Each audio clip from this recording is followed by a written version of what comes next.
பெரும் கருணை அருட்பெரும் ஜோதி மகாமந்திரம் பயன்படுகிறது. இந்த ஞான சபையை கட்டி இந்த ஞான சபையில் நாம் வழிபாடு செய்வதற்காக இந்த உலக பொதுமறையாக உலக பொது வேதமாக திகழக்கூடிய திருவருட்பா 6 திருமுறைகளையும் வள்ளல் பெருமானார் வகுத்து தந்தார்கள்.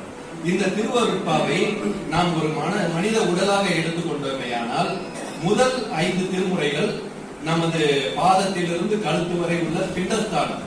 இது சரியை கிரியை என்கிற படிநிலைகள். இது பக்தி தோத்திரங்களாலான பதிகங்கள். இறைவனின் அருளை வேண்டி வள்ளல் பெருமானார் ஆலயங்கள் தோறும் சென்று பாதிய பக்தி தோத்திரங்களால் சரியை கிரியை என்கிற படிநிலையில் உள்ளது. இதற்கு மேல் 6ஆம் திருமுறை என்பது நமது பிரதான உறுப்பாகிய நம் உடம்பில் பிரதான உறுப்பாகிய சிரசாகிய தலைப்பாகமாகும். இது யோகம் ஞானம் என்னும் படிநிலைகள்.